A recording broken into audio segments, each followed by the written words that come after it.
Terpuji, diberkati langkah Adonai Elohim kami, Elohim Abraham, Ishak dan Israel. Kami bersyukur ya Aba ya Bapa, kasih setiamu, anugerahmu terus menaungi melingkupi kehidupan kami hari lepas hari, siang dan malam. Khususnya sepanjang hari ini Bapa, dari pagi, siang sampai malam ini, kami melewati sepanjang hari ini Bapa dan memasuki hari yang baru. Kami mengucap syukur buat pertolonganmu, buat anugerahmu, buat pemeliharaanmu Bapa. Dan malam ini Engkau perkenankan kami untuk ibadah rutinitas kami setiap hari Rabu ya Bapa, untuk ibadah Zoom,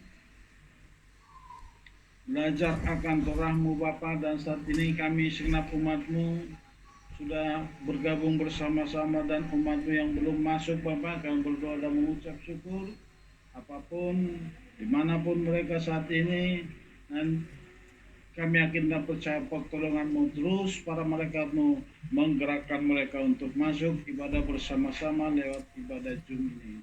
Terima kasih Bapak. Kami siapkan hati kami, firman ya Bapak, aku minta kuasa rohmu dan para malaikatmu turun atas ibadah kami saat ini, sekalipun kami di tempat yang berbeda, tapi Engkau ya hadir ya Bapa, menaungi melingkupi kehidupan kami, mau salam bagi kami. Terima kasih Bapa, kami siapkan hati kami untuk memuji menyembah-Mu di dalam nama Adonai Yesus HaMashiach. Kami berdoa dan mengucap syukur para malaikat-Mu menjaga, menaungi kami, khususnya menjaga sinyal ya Bapa, tidak ada gangguan, semuanya berjalan dengan baik dan lancar. Di dalam nama Yeshua HaMashiach, Yahweh Sepot, haleluya, amin. Amin. Mari kita lantunkan Shema Israel. Shema Israel, Yahweh Elohim.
Israel, Yahweh Elohim kita, Yahweh Ehad. Diberkatilah namanya, mulia kerajaannya, kekal selama-lamanya. Kasihlah Yahweh Elohimmu dengan segenap hatimu, dengan segenap jiwamu, dengan segenap akal budimu, dan dengan segenap kekuatanmu. Biarlah rohmu ya Bapa yang menguduskan, menguatkan kami, berjalan dalam firman-Mu, melakukan perintah-perintah-Mu, sebagai tanda kami mengasihi-Mu Bapa. Haleluya. Amin.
Janjimu seperti fajar pagi hari yang tiada pernah terlambat bersinar. Cintamu seperti sungai yang mengalir, dan ku tahu betapa dalam kasihmu. Janjimu seperti fajar pagi hari yang tiada pernah terlambat bersinar. Cintamu seperti sungai yang mengalir, dan ku tahu betapa dalam kasihmu. Aku percaya, aku percaya, berkatmu atasku melimpah. Kebajikan dan kemurahan selalu mengikutiku. Ku puji, ku sembah Aba Yahweh. Aku percaya, berkatmu atasku melimpah. Kebajikan dan kemurahan selalu mengikutiku. Ku puji, ku sembah Aba Yahweh. Aku percaya, berkatmu atasku melimpah. Kebajikan dan kemurahan selalu mengikutiku. Ku puji, ku sembah Aba Yahweh. Ku puji, ku sembah Aba Yahweh.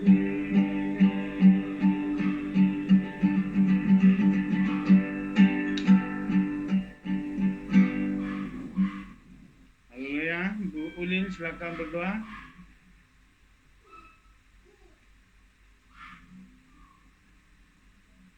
Mari kita bersatu dalam doa. Terima kasih ya Pak Yahweh, di malam hari ini kami sungguh-sungguh rindu Bapa untuk mendengarkan firman-Mu. Kami percaya berkat-Mu melimpah atas setiap kehidupan kami. Kami siapkan hati kami siapkan Bapa, biarlah malam hari ini kami mendapatkan sesuatu yang baru, karena setiap kali kami mendengarkan Dafar Elohim, kami merasakan ada sesuatu yang Engkau singkapkan bagi kami Bapa. Kami bersyukur untuk malam hari ini, seberapa kami yang sudah bergabung di dalam Zoom ini Bapa, dan kami berdoa untuk saudara-saudara kami yang lain yang belum bergabung saat ini. Kami berdoa Bapa, biar mereka juga dalam segala kesibukannya Bapa boleh bergabung bersama-sama dengan kami, supaya kami sama-sama diberkati, supaya kami sama-sama Bapa mengalami pertumbuhan ilahi.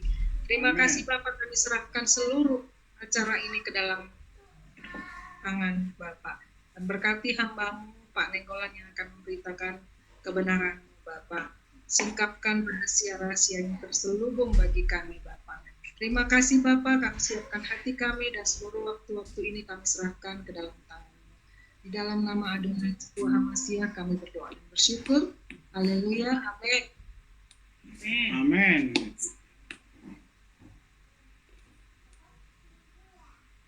Salam. Shalom. Selamat malam buat kita semua. Kita Maris keluar lagi ya. Kita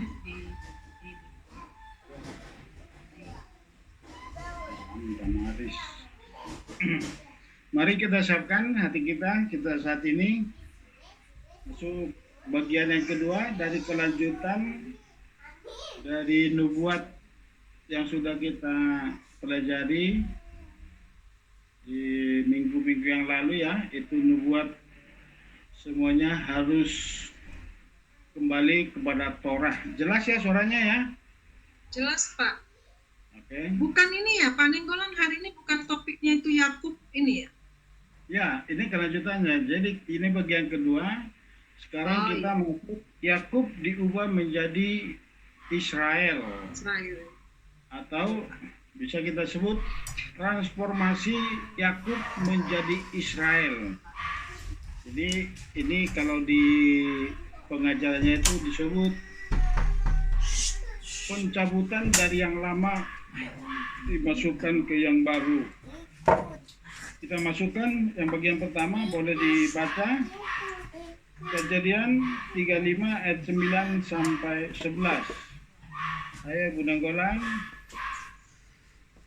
dimulai dari yang paling dekat.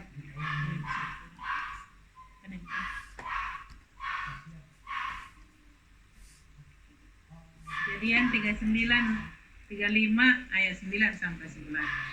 Dan Elohim menampakkan diri lagi kepada Yakub ketika dia keluar dari padang Aram, dan dia memberkatinya.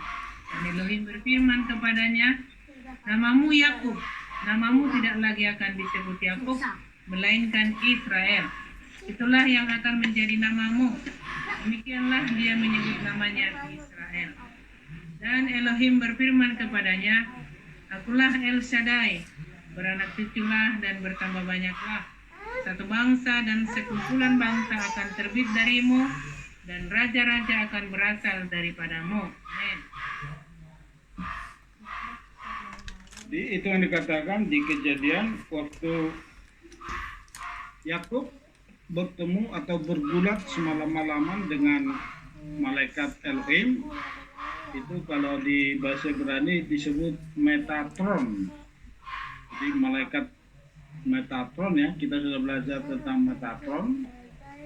Itu adalah Tuhan sendiri yang mengambil rupa seorang malaikat dan dia bergulat. Akhirnya dia berkata, malaikat berkata sama Yakub, namamu bukan Yakub lagi, tetapi Israel. Jadi ternyata ada kandungan, bukan sekedar nama, tapi ada sesuatu yang dicabut dari kehidupan Yakub. Itu yang tadinya dia jadi penopeng, dicabut karakter manusia lamanya, apa yang ada dalam hidupnya dari yang lama itu juga menjadi Israel. Makanya kita sebut Shema Israel. Dengarlah hai Israel. Artinya apa? Israel itu artinya umat pemenang. Jadi umat pemenang sampai saat ini dikatakan apa? Kenapa kita menjadi umat pemenang? Karena Adonai Elohim itu selalu ehad, bersatu dengan kita dan bersama-sama dengan kita. Itulah Israel. Makanya Yakub diubah jadi Israel. Makanya kalau kita lihat di dalam tulisan-tulisan Alkitab, sering dikatakan anak-anak Yakub, sering juga dikatakan anak-anak Israel. Jadi kalau anak-anak Israel, kita juga masuk anak-anak Israel secara roh. Tapi kalau disebut anak-anak Yakub, itu 12 suku Israel. Itu berbicara tentang darah atau darah turunan. Jadi dari sini kita lihat bagaimana Yakub diubah menjadi Israel, itu adalah transformasi, perubahan. Dari tadinya dia selalu kalah, bahkan dia kabur, meninggalkan Esau, tapi diubah menjadi Israel, menjadi umat yang pemenang. Jadi kita pun kalau kita sekarang masih ada dalam dilema, ada dalam pergumulan, kita yakin dan percaya kita diubah menjadi umat yang pemenang setelah kita ditransformasikan. Jadi kita lihat di sini bagaimana Yakub diubah menjadi Israel setelah dia mengalami perjumpaan ilahi dengan Tuhan sendiri. Jadi sekarang pun kita harus mengalami pergulatan pribadi, pergumulan pribadi, persekutuan pribadi dengan Tuhan. Jadi supaya apa? Supaya sungguh-sungguh kita ditransformasikan, kita dicabut dari yang lama, ditransformasikan menjadi yang baru. Kisah Yakub diubah menjadi Israel ini adalah gambaran pencabutan yang lama dari hidup kita dan diberikan yang baru, itu sesuatu yang ilahi. Jadi kebetulan sekarang kita ada di dalam transformasi dari nepes behema, nanti sampai puncaknya kita mendapatkan nesama yang benar-benar siap dipenuhi dengan keilahian dari Aba Yahweh. Itulah kebetulan kita dapat pengajaran ini. Kebetulan kita sekarang ada di dalam menghitung Omer, jadi kita sudah dapat. Jadi dalam penghitungan Omer itu selalu ditingkatkan. Tapi kalau kita lihat ada di beberapa internet itu disusun berbaris. Tapi kalau aslinya di zaman panen bangsa Israel itu diukur, disusun bertingkat. Itu gambaran yang sudah kita pelajari bahwa waktu bangsa Israel keluar dari Mesir, mereka itu ada di tingkat yang paling rendah secara spiritual. Jadi nesamanya belum dimurnikan, tapi sudah ada, tapi terus ditingkatkan sampai nepes behema. Behema itu ya, itu benar-benar dihilangkan, dimatikan, dikorbankan. Itulah makanya mulai dari panen jelai nanti sampai ketemu Sapuot, kita sudah panen gandum. Itu artinya apa? Sudah ada perubahan. Dari jelai itu biasanya diperuntukkan untuk ternak, tapi nanti akhirnya kita menemukan gandum, itu yang diperuntukkan itu roti gandum yang menjadi sumber makanan manusia. Jadi di situ ada peningkatan. Dari sisi panen ada peningkatan, dari sisi penghasilan itu pemeliharaan yang berkesinambungan, tetapi di situ ada perubahan dari jelai menjadi gandum. Itu pun nanti kenapa selalu dikorbankan binatang, itu untuk mengorbankan nepes behema, itu sifat-sifat yang ada pada diri kita, yaitu yang mirip dengan sifat kebinatangan, dan sampai nanti nesama kita dibaharui. Itulah yang disebutkan oleh Nabi Zakaria. Jadi di akhir zaman Zakaria sudah menulis bahwa kita akan diberikan hal-hal yang ilahi. Boleh dibaca Zakaria 9 ayat 7 sampai 8. Jadi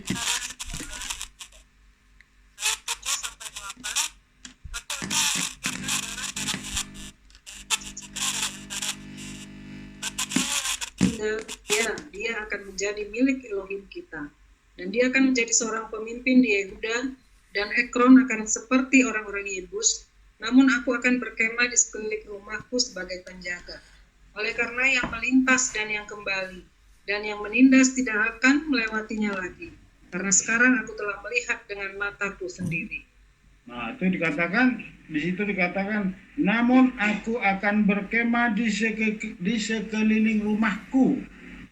Rumah atau bait Elohim itu adalah diri kita sendiri, daging kita sendiri. Jadi sekarang dia akan berkemah di sekeliling kita, dia ehad bersama dengan kita, dan dia memberikan, di sini dikatakan, aku akan menyingkirkan darah dari mulutnya dan kejijikan dari antara giginya, dari setiap perkataan kita, tetapi yang tertinggal, ya dia akan menjadi milik Elohim. Itulah yang kita katakan, kita adalah sisa bangsa-bangsa bersatu dengan sisa bangsa Israel yang sekarang kita rabi-rabi sedang mencari kelompok remnant dari bangsa-bangsa untuk bersatu, Exodus yang kita kenal selama ini rapture menuju Yerusalem secara supranatural. Disitulah nanti dunia akan melihat dan mengakui, dan setiap lutut akan bertelut dan mengakui bahwa Tuhan adalah pencipta langit dan bumi. Kalau kita sudah dicabut dari yang lama, kita diingatkan agar jangan mengingat-ingat lagi yang lama, penebusan dari Mesir. Jadi sekarang kita yang sudah dicabut, kita di akhir zaman ini yang sudah masuk ke mesianik, jangan lagi kita teringat dengan pola-pola yang lama, termasuk pola yang kita lakukan selama ini di kekristenan. Sekarang kita sudah keluar untuk bersatu dengan Eliezer untuk jadi mempelai Yeshua HaMashiach. Kita menjadi ribka-ribka akhir zaman. Jangan lagi mengingat-ingat seperti bangsa Israel. Sudah mereka ada di perjalanan menuju Yerusalem, menuju tanah perjanjian. Tetapi pikiran mereka selalu ada pada Mesir. Ini harus segera kita cuci. Pikiran kita, sudut pandang kita harus segera kita ubah. Jangan lagi ada pikiran-pikiran yang lama, itu selalu ada dalam pikiran. Jangan selalu ada mengingat-ingat yang lama lagi. Seperti itu tadi saya katakan bangsa Israel. Bukankah di Mesir banyak makanan? Di Mesir kami makan daging dan sayur, banyak mentimun, banyak bawang. Jangan selalu mengingat hal-hal yang daging, padahal tujuan daripada Bapa membawa bangsa Israel itu suatu tempat yang istimewa, luar biasa. Dan kita lihat generasi yang keluar dari Mesir itu semuanya tinggal di padang gurun. Dan yang ikut generasi kedua semuanya yang lahir di padang gurun selain Kaleb dan Yesua. Dan lihat di situ nanti seperti kemarin kita udah buka ya di Yosua 5. Saya lupa ayatnya berapa itu. Di situ dikatakan setelah mereka melakukan Pesak pertama di tanah perjanjian.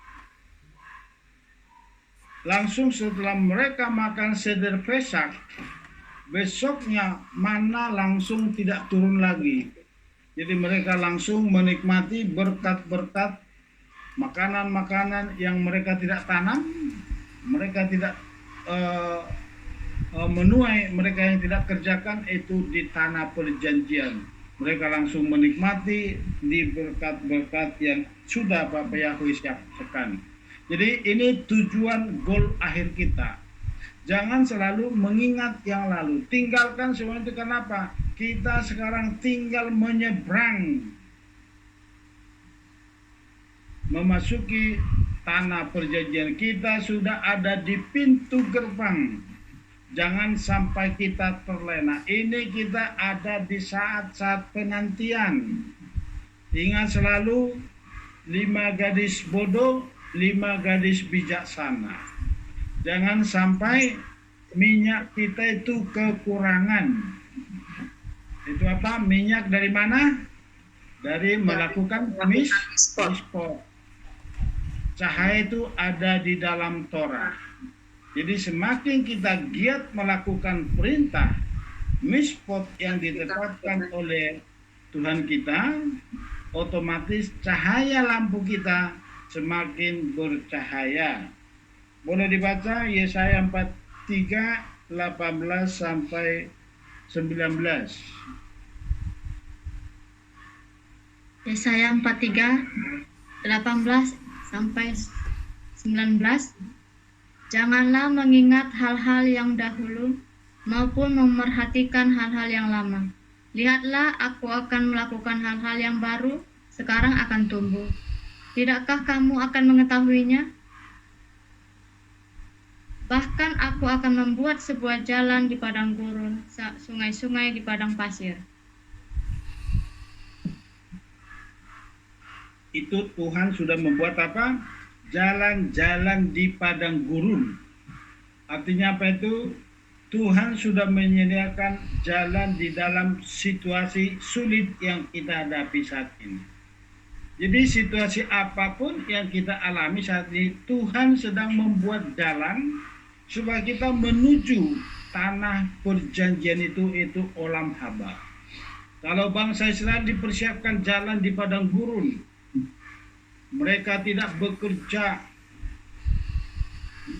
mana selalu turun, mereka tidak pernah kekurangan air, mereka tidak pernah kekurangan makan. Itu makanya tadi di atas, jangan ingat-ingat yang di Mesir. Jadi kita pun jangan mengingat-ingat yang lama, termasuk tradisi, cara-cara beribadah kita yang lama harus segera ditransformasikan, karena Tuhan akan membuat jalan. Dikatakan di sini, lihat aku akan melakukan hal-hal yang baru, sekarang akan tumbuh, tidakkah kamu akan mengetahuinya? Bahkan aku akan membuat sebuah jalan di padang gurun. Untuk membuat jalan di padang gurun itu bukan gampang. Tetapi yakin dan percaya, padang gurun yang kita lalui saat ini, Tuhan sedang membangun jalan buat saudara dan saya untuk siap menuju olam haba. Amin. Jadi apa yang kita alami saat ini, padang gurun apapun yang kita alami, masalah keluarga, masalah anak, masalah pekerjaan, itu adalah padang gurun, tetapi Tuhan sedang membuat jalan di dalam padang gurun kita menuju tanah Kanaan atau olam haba. Kita lanjutkan. Kalau Yakub ditransformasikan jadi Israel, kita pun wajib mencabut diri kita dari yang lama agar kita bisa ditransformasikan seperti Yakub jadi Israel. Jadi apa yang dicabut tadi dari Yakub itu manusia lamanya, menjadi orang pemenang, bahkan dia menjadi pangeran. Jadi kita pun harus dicabut dari hal-hal yang lama dari kehidupan kita. Sekarang mari tarik diri kita pribadi lepas pribadi. Di mana hal-hal yang kurang menurut diri kita sendiri, apa itu karakter, tabiat, atau sifat-sifat manusia lama kita,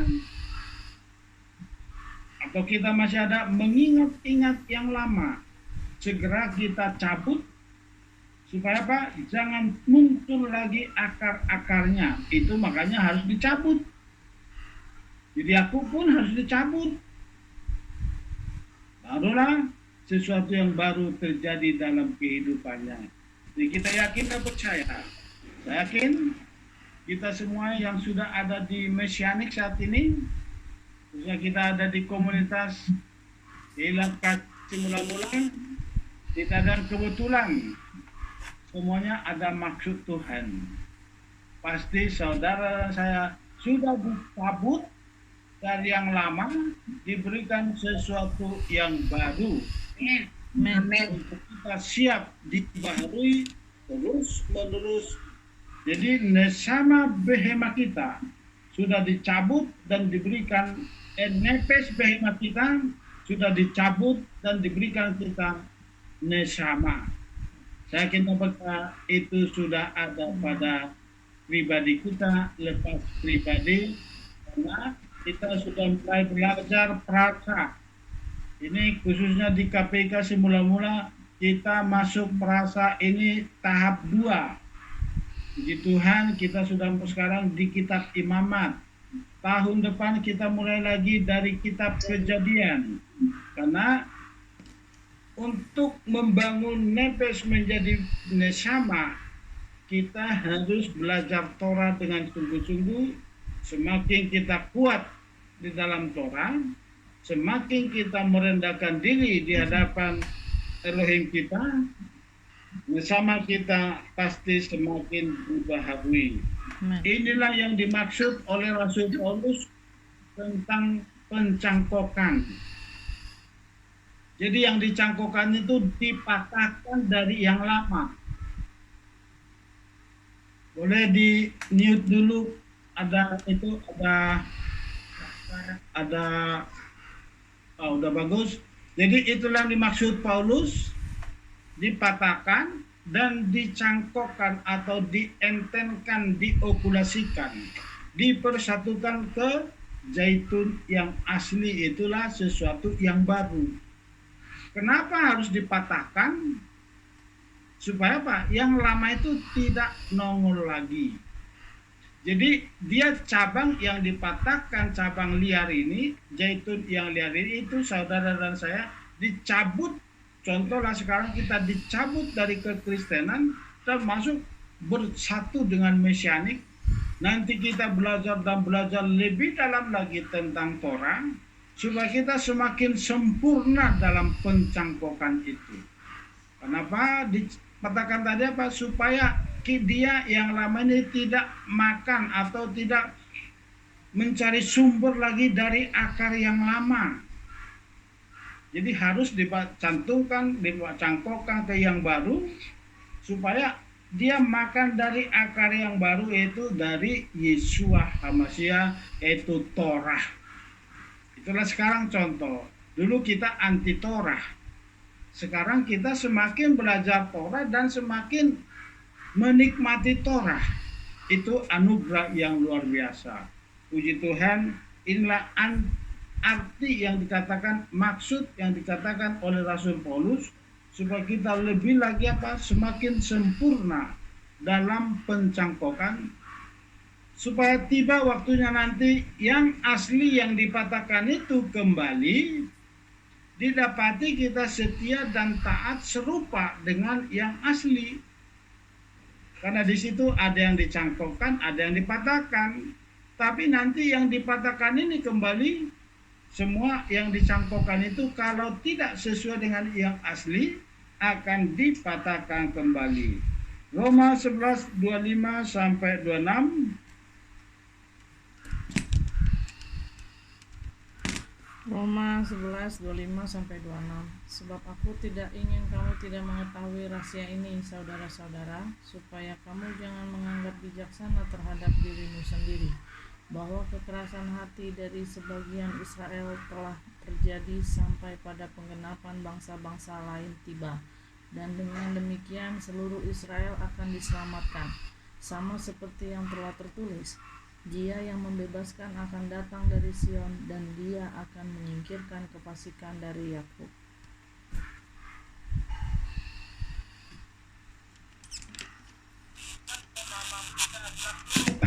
Jumlah bangsa-bangsa. Ternyata di sini maksudnya apa? Jumlah bangsa-bangsa yang sempurna di dalam Torah. Jadi semakin kita menjadi pelaku-pelaku Torah, semakin kita connect dengan Israel, seberapapun jumlah kita itu tidak dibatasi, tapi harus benar-benar jumlah bangsa-bangsa penuh. Artinya apa? Penuh hidup di dalam Torah. Kenapa? Segala sesuatunya harus berdasarkan Torah. Jadi puji Tuhan, kalau saat ini kita sudah memasuki belajar Torah terus sampai nanti Tuhan datang. Mari kuatkan hati. Ingat ini pencabutan. Israel dicabut, Yakub dicabut, diganti jadi Israel. Jadi yang dicangkok itu pun dipatahkan dari batangnya. Jadi kita tidak boleh lagi ingat batang kita yang lama, sumber-sumber kita yang lama. Termasuk tradisi-tradisi harus segera kita lupakan, kita tinggalkan, tetapi hubungan baik untuk keluarga harus tetap dijaga. Kita lihat kembali, Efraim dan Manasye dicabut dari istana Mesir dan ditransformasikan ke rumah Israel atau Yakub, di mana Efraim dan Manasye adalah gambaran bangsa-bangsa yang percaya kepada Yeshua HaMashiach. Yusuf adalah sebagai gambaran Yeshua HaMashiach. Jadi kita lihat di situ, kalau kita baca cerita Efraim dan Manasye waktu Yusuf di Mesir, di akhir hidup daripada Yakub, dia membawa anaknya yang dua. Di Alkitab tidak jelas dikatakan apakah waktu Yakub datang ke Mesir sudah pernah atau belum pernah ketemu anak Yusuf, tidak ada dicatat dalam Alkitab. Tetapi waktu akhir hidupnya, waktu Yusuf datang ke rumah Yakub, dia bertanya kepada Yusuf, siapa mereka ini? Padahal cucunya, perhatikan sini. Dia bertanya tentang cucu sendiri. Ternyata itu secara literal. Itu ingat Pardes. Secara pesat memang begitulah ceritanya. Tetapi ada di situ remes. Di situ ada dras, di situ ada sok rahasia. Jadi waktu Yakub bertanya siapa mereka ini, disitulah Yakub berdiri di hadapan, disitulah Yusuf berdiri di hadapan bapaknya. Inilah anak-anak, perhatikan perkataan Yusuf. Inilah anak-anak yang Tuhan berikan kepadaku di kerajaan ini, di negeri ini, itu di istana Mesir. Itu makanya istri Yusuf tidak ikut waktu akhir hidup daripada Yakub, tapi anak-anaknya yang ikut. Jadi itulah gambaran nanti pun di rumah Yakub. Waktu kita datang ke Yerusalem, penjaga Israel, itu gambaran Yakub, akan bertanya, siapa mereka-mereka ini? Wajahnya kayak bukan wajah Israel, tapi mereka pakai talit. Disitulah Yeshua HaMasyiah berkata nanti di hadapan penjaga Israel. Inilah anak-anak yang percaya kepadaku dari Pekanbaru, dari Tanah Karo, dari Tanah Batak, dari Kalimantan. Barulah ditumpang tangan, dipersilakan masuk. Jadi setelah ditanya, barulah Yakub menumpang tangan kepada Efraim dan Manasye. Jadi situ kenapa Yakub bertanya siapa mereka ini? Padahal saat itu Yakub tidak lagi bisa melihat, matanya sudah rabun. Tetapi para orang bijak, para rabi berkata, Yakub melihat di alam roh bahwa nanti dari Efraim ini ada sesuatu yang jahat di dalam diri Efraim, dan itu ditemukan pada saat Yerobeam anak daripada Efraim membangun patung berhala emas waktu pecah kerajaan di Yerusalem utara dan selatan, yaitu Rehabeam dan Yerobeam. Setelah Salomo meninggal, kerajaannya pecah. Jadi ini ya, ingat ya, itu profetiknya, itu gambaran. Jadi nanti saat kita masuk ke rumah Israel, penjaga Israel bertanya, siapa mereka ini? Dan itu ada di kitab Wahyu. Siapa mereka ini berjubah-jubah putih ini? Siapa ini? Dijawab di situ, saya lupa ayat berapa, tapi dikatakan mereka ini adalah orang-orang yang selamat karena mencuci pakaiannya sendiri. Jadi di akhir zaman nanti setelah penganiayaan, setelah kita Exodus atau rapture ke Yerusalem, banyak lagi nanti yang selamat, tetapi mereka mempertaruhkan nyawanya dengan jubahnya dicuci dengan darahnya sendiri. Kejadian 48 ayat 8 dan 19. Boleh dibaca? Abed, mana bukunya? Dia tidur. Mereka di sini. Kejadian 48 ayat 48 sampai 19. Dan Israel melihat anak-anak Yusuf dan dia berkata, siapakah ini? Tapi ayahnya menolak dan berkata, aku tahu anakku, aku tahu ia juga akan menjadi suatu bangsa dan dia juga akan menjadi besar. Namun demikian, saudaranya yang muda akan menjadi lebih besar daripadanya dan keturunannya akan menjadi banyak bangsa. Nah, jadi Yakub bertanya siapakah mereka ini. Jadi baru setelah ditanya di sidang itu termasuk profetik pengadilan. Siapa ini?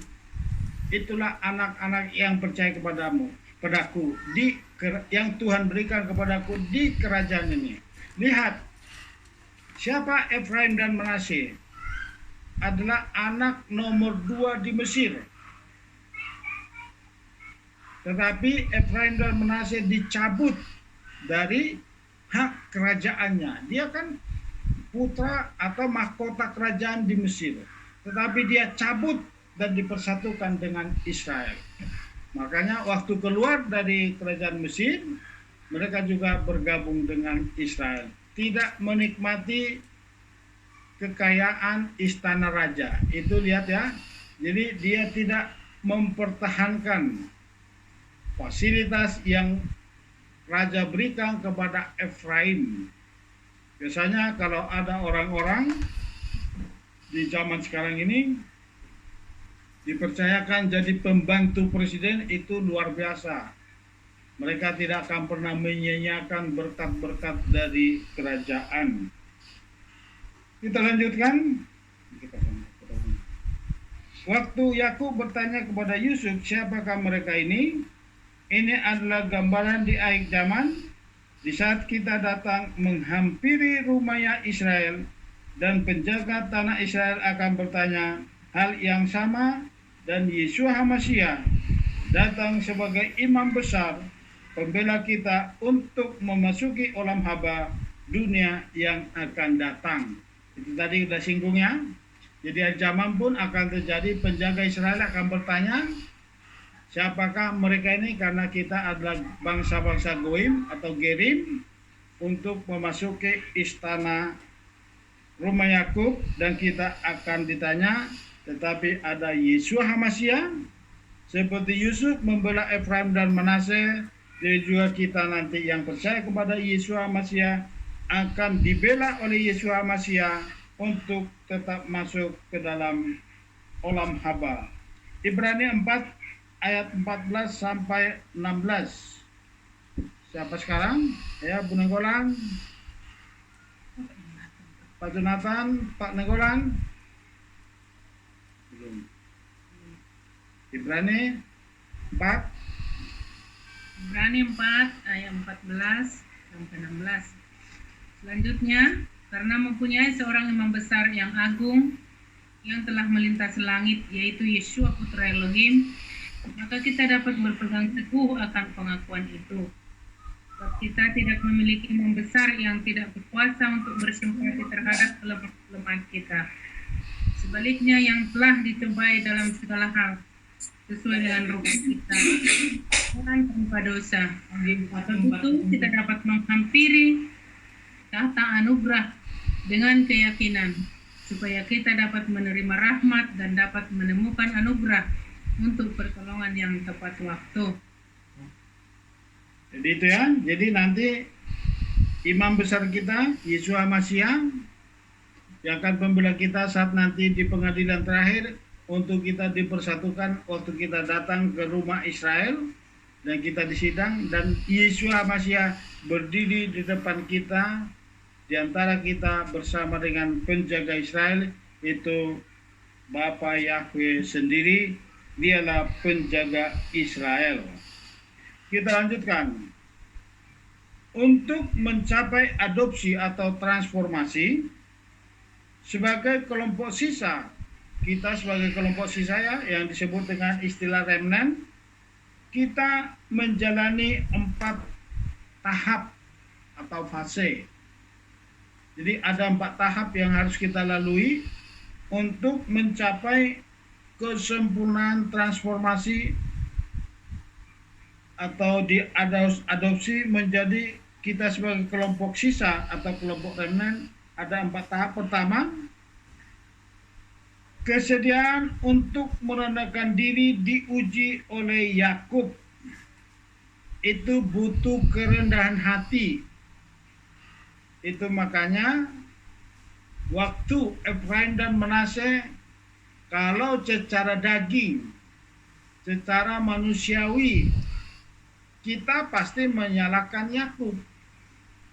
Masa cucunya sendiri dipertanyakan. Dia mengatakan, siapa mereka ini? Padahal cucu sendiri itu dari sisi kedagingan atau sisi sudut pandang manusia. Selalu ingat Pardes. Tetapi karena ada maksud Tuhan di situ, kita pun nanti saat di pengadilan, kita harus benar-benar memiliki kerendahan hati. Kita biarkan Yeshua HaMasyiah sebagai imam kita untuk memberikan jawaban atau pembelaan atas diri kita sendiri. Kejadian 48 ayat 8. Boleh ulang kembali Bu Betty? Kejadian 48 ayat 8. Dan Israel melihat anak-anak Yusuf dan dia berkata, siapakah ini? Coba tarik pada diri sendiri. Kalau orang tua kita sendiri bertanya kepada anak kita, contoh, siapa ini? Katanya sama Pano. Kira-kira perasaan Bu Betty gimana? Kalau opungnya bertanya kepada Pano, siapa ini?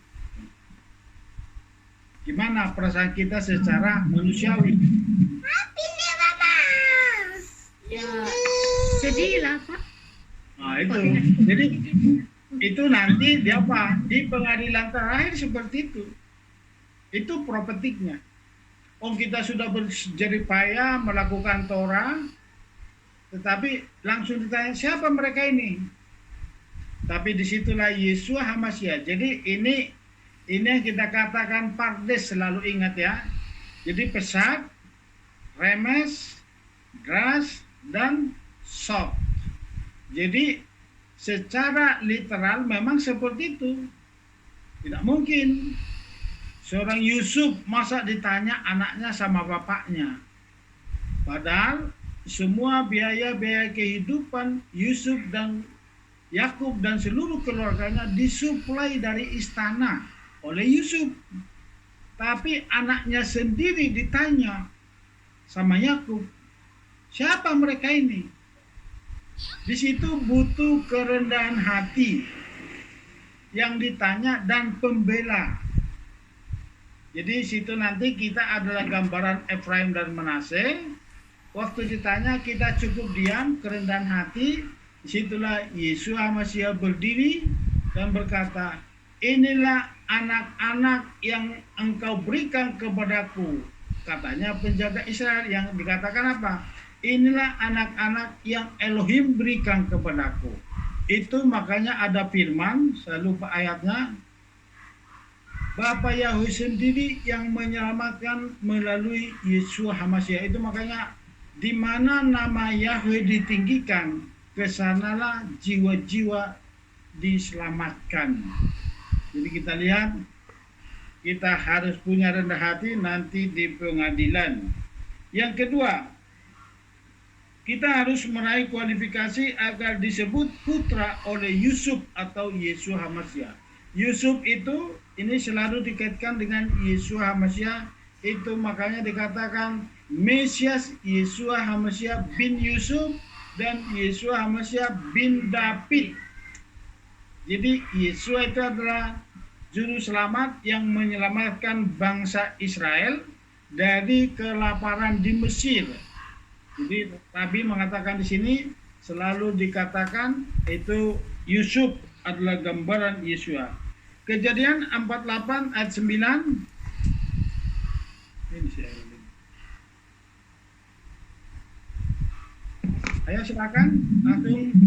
48 ayat 9. Dan Yusuf berkata kepada ayahnya, mereka anak-anakku yang telah Elohim berikan kepadaku di sini. Maka berkatalah dia, sekarang bawalah mereka kepadaku, supaya aku memberkati mereka.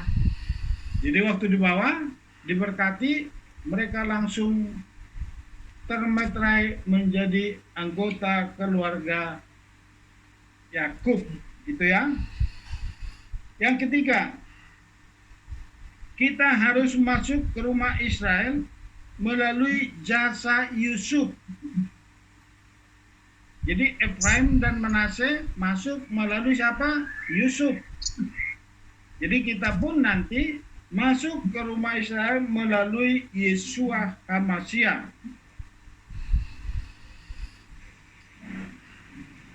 Yang ketiga tadi, keempat ya. Ayatnya nggak dibaca, Pak. Kejadian 48 ayat 9. Oh, itu tadi udah dibaca ya. Udah tadi. Oh, udah.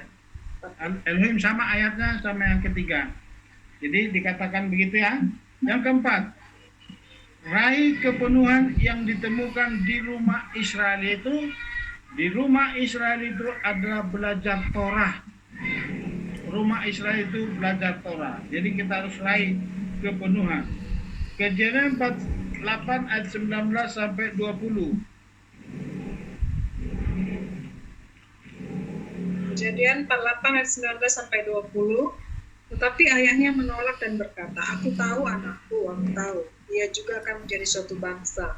Dan dia juga akan menjadi besar. Namun demikian saudaranya yang muda akan menjadi lebih besar daripadanya. Dan keturunannya akan menjadi banyak bangsa.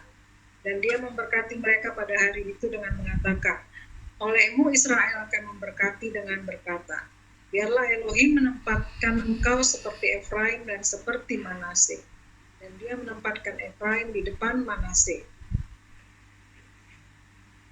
Jadi langsung dikatakan apa? Tetapi ayahnya menolak dan berkata, aku tahu anakku, aku tahu ia juga akan menjadi suatu bangsa.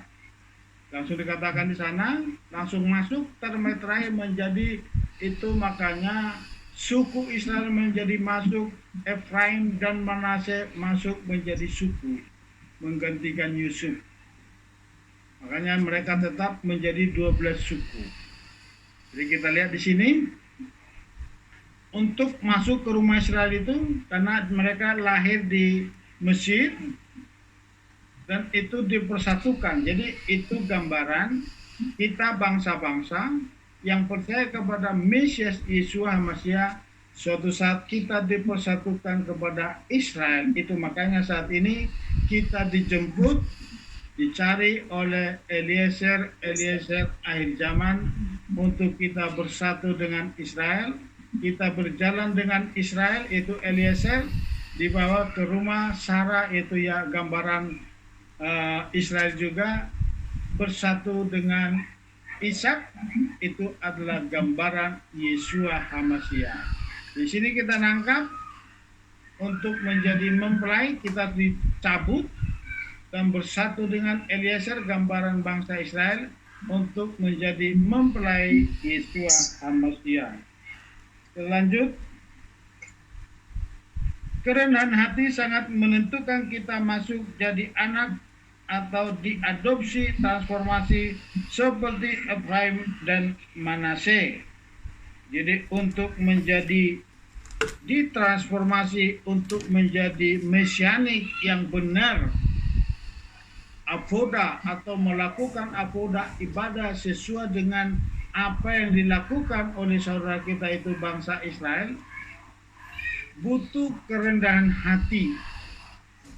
Dan saat ini banyak mesianik, termasuk kita pengagung nama, banyak yang tidak merendahkan hati karena merasa hebat, sudah belajar, sudah pintar bahasa Ibrani, tapi tidak mau terkoneksi dengan rabi-rabi Israel. Itu makanya pengajarannya tidak sesuai dengan pola atau aboda yang ditentukan oleh bangsa Israel. Kita lihat saat ini banyak mesianik melakukan ibadah-ibadah masih belum bersatu dengan Israel. Contoh, banyak saat ini kehilat yang sudah mesianik, kalau ibadah-ibadahnya masih belum memakai sidur. Padahal ternyata sidur itu sangat penting. Itu tata cara ibadah, avoda yang sudah ditentukan oleh majelis tinggi, yang sudah kita pelajari, yang disebut Ansei Knesset Hagedolah. gitu ya. Jadi itu dibuat oleh majelis tinggi yang disebut Ansei Knesset Hagedolah. Itu orang-orang bijak yang sudah ditentukan untuk membuat tata cara ibadah. Galatia 4 ayat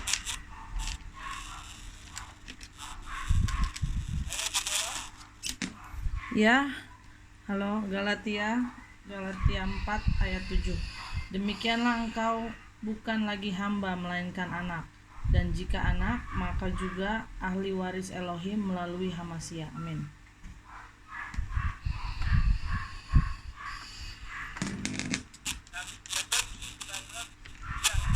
dari anak-anak Israel. Karena Yeshua Hamasya tidak bisa lepas dari Israel. Karena Yeshua Hamasya adalah warga negara Israel, lahir di Israel, dan diadili dengan pengadilan di Israel, yaitu pengadilan Roma, dan dia melakukan tata cara ibadah Israel. Jadi Israel tidak lepas dari Yeshua, Yeshua tidak bisa lepas dari Israel. Jadi kita harus benar-benar menjadi anak, dianggap anak oleh Bapa sendiri di dalam Yeshua Hamasya. Dikatakan di sini, demikianlah engkau bukan lagi hamba, melainkan anak, dan jika anak, maka juga ahli waris Elohim melalui Yeshua Hamasya. Kita menjadi anak dan ahli waris melalui Yeshua Hamasya. Kita lanjutkan. Pertanyaan Yakub adalah sebagai penglihatan di alam roh, tadi sudah kita singgung di atas ya. Sebab saat itu mata Yakub sudah rabun dan Yakub melihat ada benih kejahatan di dalam Efraim dan terjadi pada Yerobeam membawa Israel jadi penyembah berhala. Inilah yang terjadi di akhir zaman ini. Bangsa-bangsa, itu gambaran Efraim juga, melakukan kejahatan kepada Israel sehingga Israel menutup diri kepada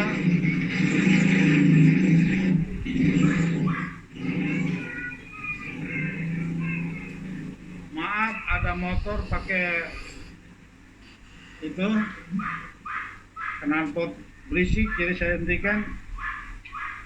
Kejahatan kepada Israel sehingga Israel menutup diri kepada kekristenan.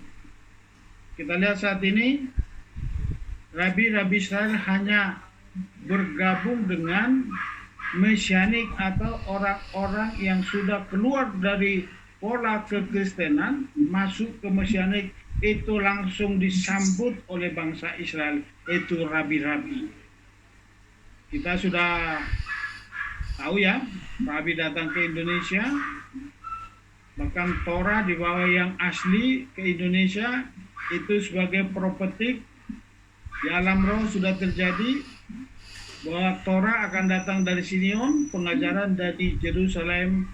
Dan kita saat ini kita menjadi sulung-sulung, anak-anak sulung dari bangsa-bangsa.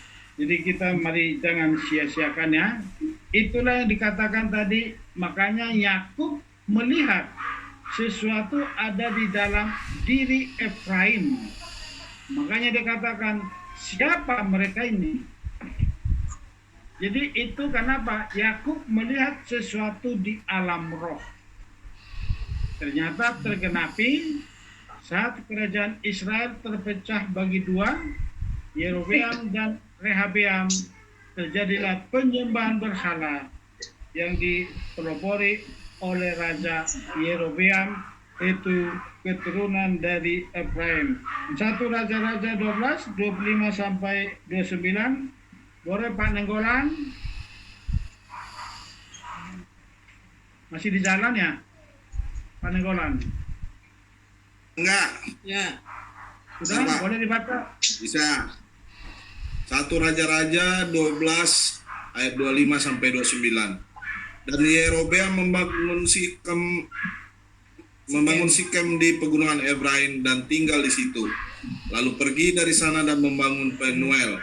Maka berkatalah Yerobeam dalam hatinya, sekarang kerajaan itu akan kembali kepada keluarga Daud. Apabila rakyat ini naik untuk melakukan pengorbanan di bait Yahweh di Yerusalem, maka hati rakyat ini akan berbalik lagi kepada tuannya, yaitu Rehabeam, Raja Yehuda. Maka mereka akan membunuh aku dan akan kembali kepada Rehabeam, Raja Yehuda. Lalu raja menerima nasihat dan membuat 2 patung anak lembu emas. Dan dia berkata kepada mereka, sudah cukup lamanya kamu pergi ke Yerusalem. Lihatlah ilah-ilahmu, hai Israel, yang telah menuntut engkau keluar dari tanah Mesir. Dan dia menempatkan yang satu di Betel dan dia menempatkan yang lain di Dan. Amin. Dan inilah terjadi di akhir zaman sekarang. Bagaimana kekristenan menghambat orang-orang percaya untuk masuk ke Yerusalem, menerima pengajaran dari Yerusalem. Itulah makanya kita nyanyikan Kimit Sion. Kimit Sion Tese Torah, Kimit Sion Tese Torah, Udah Baleamo Yerusalem. Dari Sion datangnya Torah, pengajaran dari Yerusalem. Lihat sekarang bagaimana kerasnya kekristenan menghalangi kita untuk menerima pengajaran Torah dari Sion dan pengajaran dari Yerusalem. Firman itu Torah.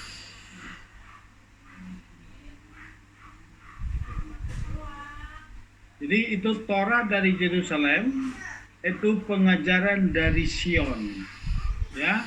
Jadi itu tantangan. Itu makanya Yerobeam menghalang-halangi 10 suku, bahkan sampai menjadi terhilang saat ini. Terhilang, belum ditemukan, dan itulah sekarang bisa jadi saudara dan saya adalah keturunan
yang kedua.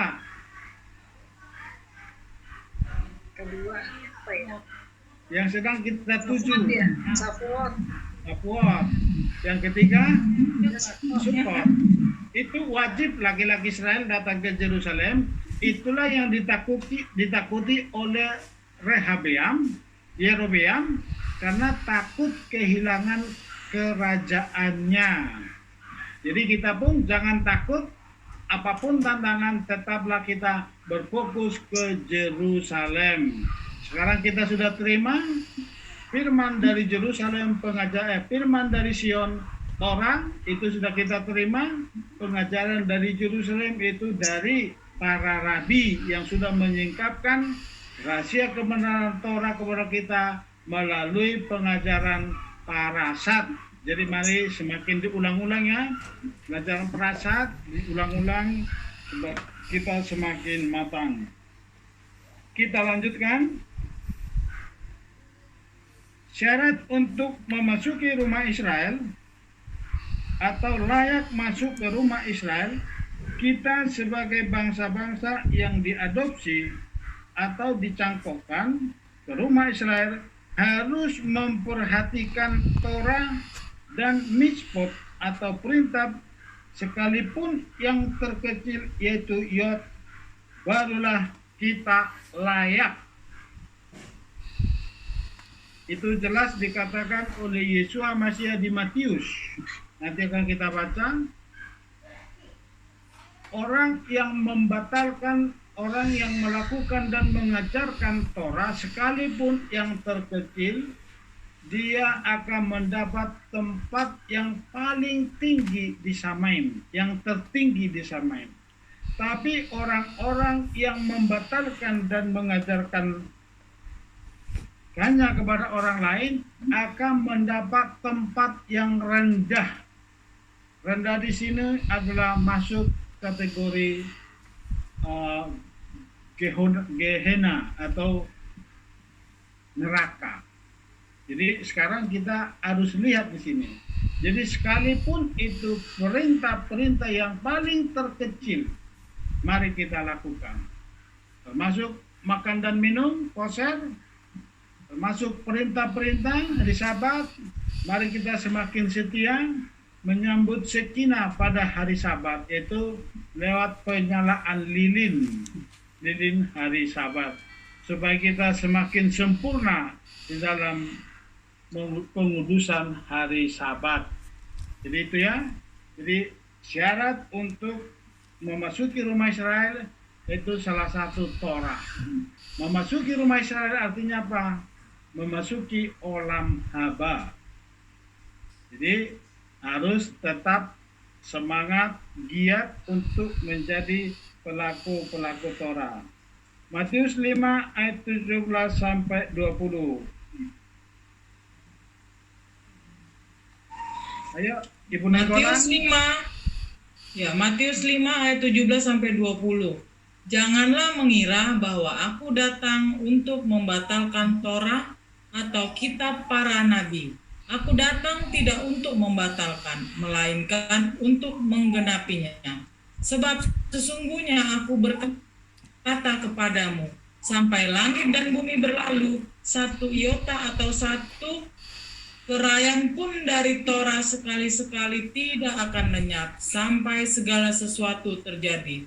Oleh karena itu, siapapun yang mengabaikan satu dari perintah-perintah yang terkecil ini, dan mengajar orang-orang secara demikian, dia akan disebut yang terkecil di dalam kerajaan surga.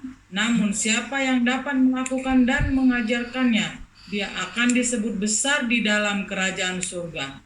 Sebab aku berkata kepadamu bahwa Jika kebenaranmu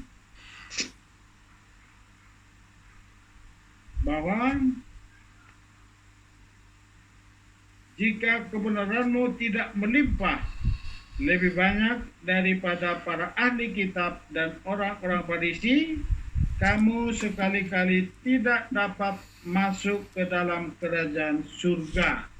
Kalau di lembaga Alkitab dikatakan kamu tidak layak. Kamu tidak layak. Jadi kita tidak layak kalau kita mengabaikan Torah. Jadi sekarang menjadi prinsip kita apa? Masih adakah langit dan bumi? Selama langit dan bumi masih ada, satu titik atau satu iota pun tidak ada yang dibatalkan di dalam Torah. Mari kita semakin setia, semakin giat, dan sungguh-sungguh melakukan Torah. Kita lanjutkan. Nah, sekarang pilih. Mau yang terkecil, mau yang besar di kerajaan surga. yang besar, Pak. Jadi ya kalau mau jadi yang besar, otomatis apa? Harus giat melakukan Torah. Maka mengapa Yakub memegang tumit Esau? Karena Yakub atau Israel membutuhkan bangsa-bangsa atau sisa yang keluar dari kekristenan untuk memasuki penebusan akhir. Jadi mengapa waktu lahir Yakub memegang tumit? Karena tumit Esau, karena Esau itu juga gambaran bangsa-bangsa Jadi Israel membutuhkan bangsa-bangsa untuk penebusan akhir. Itu makanya Efraim keluar menjemput Ribka. Jadi Israel harus bersama dengan Ribka. Ribka itu gambaran bangsa-bangsa yang dipersiapkan menjadi mempelai. Jadi kalau saudara dan saya mau jadi mempelai, harus bersatu dengan Israel. Jadi itu ya. Jadi itu makanya tumit Esau dipegang oleh Yakub. Kejadian 25 ayat 25 sampai 26. Kejadian 25 ayat 25 sampai 26, dan keluarlah yang pertama, seluruh tubuhnya merah seperti jubah berbulu. Dan mereka menyebut namanya Esau. Dan sesudah itu keluarlah adiknya, dan tangannya sedang memegang tumit Esau. Dan orang menyebut namanya Yakub. Dan Ishak berusia 60 tahun ketika istrinya melahirkan mereka. Jadi itu gambaran nanti apa? Waktu Exodus penebusan terakhir harus bersama-sama. Itu gambarannya. Jadi saling membutuhkan. Yakub membutuhkan Esau, Esau membutuhkan Israel itu Yakub. Jadi saling membutuhkan. Dengan kepenuhan sisa bangsa-bangsa akan menjadi dampak bagi Israel dalam penebusan akhir. Jadi kepenuhan kita semakin kita sempurna. Bangsa-bangsa belajar di dalam Torah, bangsa Israel sangat diberkati dan mereka siap bersama-sama. Roma 11 ayat 25 sampai 26. Roma 11 ayat 25 sampai 26. Sebab aku tidak ingin kamu tidak mengetahui rahasia ini, saudara-saudara, supaya kamu jangan menganggap bijaksana terhadap dirimu sendiri, bahwa kekerasan hati dari sebagian Israel telah terjadi sampai pada penggenapan bangsa-bangsa lain tiba. Dan dengan demikian seluruh Israel akan diselamatkan. Sama seperti yang telah tertulis, Dia yang membebaskan akan datang dari Sion, dan Dia akan menyingkirkan kefasikan dari Yakub. Amin. Jadi itu ya, itu katakan tadi kita sudah baca juga ini, sebab aku tidak ada rahasia di dalam pencangkokan. Jadi yang dicangkokkan juga harus bergabung dengan yang asli, dan yang asli itu seolah-olah dibuang dulu, dipatahkan, tapi suatu saat mereka akan masuk kembali, dan kita harus didapati sama dengan yang asli supaya kita jangan dipatahkan.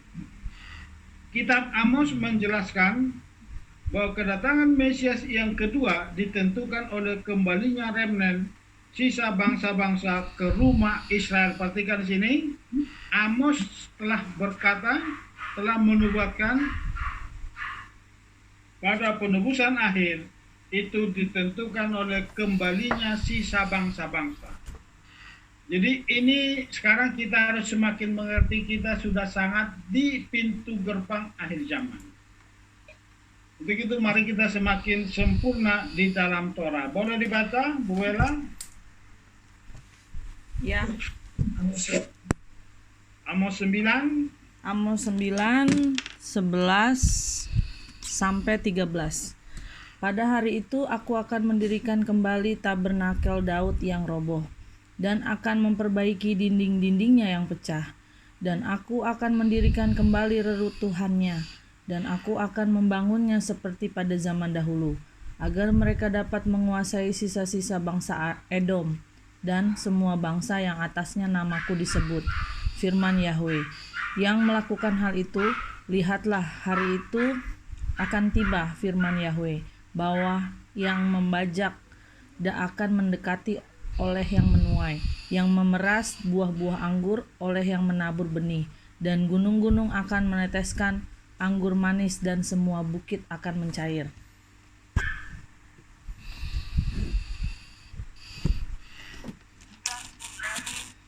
Tabernakel itu apa? Bait suci ketiga. Jadi sekarang sudah dipersiapkan, dan kemarin begitu gencar, tapi mereka belum naik, dan itu sudah sangat viral ya beritanya. Bahkan orang-orang saudara kita sudah sangat mengerti, tetapi mungkin ada sesuatu itu makanya tertunda. Kata, aku akan memperbaiki dinding-dindingnya yang pecah, dan aku akan menghentikan kembali reruntuhannya, dan aku akan membangun seperti zaman dahulu, agar mereka dapat menguasai sisa bangsa Edom. Itu juga masuk dengan dan semua bangsa yang atasnya namaku disebut. Sekarang sudah dimeteraikan ya, pakai nama Bapa. Jadi kita termasuk di sana, kita masuk golongan bangsa yang namanya namaku disebut, firman Yahweh yang akan melakukan hal itu. Jadi semuanya akan menikmati yang menanam. Siapa yang menanam? Itu bangsa Israel, itu melakukan Torah. Dan kita bangsa-bangsa juga berjuang untuk bersatu nanti bersama-sama. Itu nubuat daripada kitab Amos sudah berjelas. Di akhir zaman akan kembali didirikan rumah atau tabernakel Yahweh. Nabi Yesaya juga telah mengatakan bahwa sisa Israel akan dikembalikan kembali di akhir zaman bersama dengan sisa bangsa-bangsa atau remnant melalui jalan raya. Inilah rekonsiliasi Israel dan sisa bangsa-bangsa yang keluar dari Kristen atau keluar dari nama Yunani. Ini jelas Nabi Yesaya mengatakan sisa bangsa-bangsa bersatu, rekonsiliasi dengan sisa Israel. Itu makanya tadi selalu kita katakan apa? Sekarang kita terkoneksi di alam roh melalui pengajaran itu prasad, dan kita sudah mulai masuk dalam tata cara sidur. Harus kita perkuat dan supaya kita sama-sama melakukannya. Yesaya 11 ayat 11 sampai 16. Yesaya 11 ayat 11 sampai 16.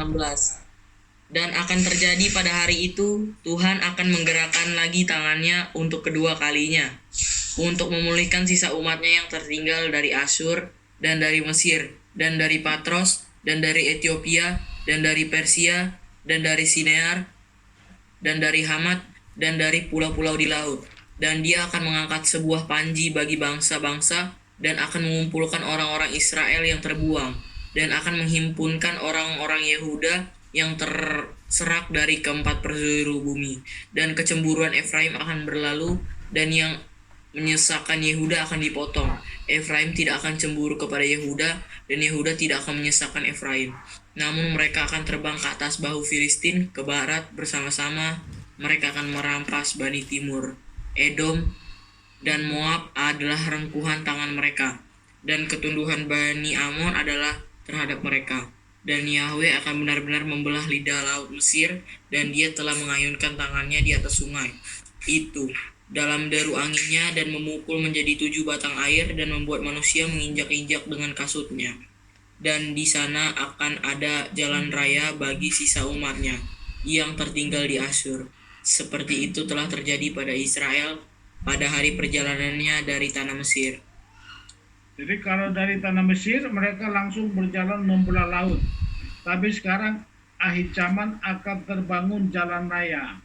Sekarang Israel sedang membangun hubungan dengan Timur Tengah, yaitu Emirat Arab. Itu disebut dengan Abraham Accord. Itu istilahnya, itu sudah ada di YouTube di mana-mana, itu Abraham Accord. Jadi kita adalah sama-sama keturunan Abraham. Orang Arab dikatakan kalian adalah keturunan Abraham dari Ismail, karena mereka percaya kepada Ismail. Jadi semua nanti akan terkoneksi.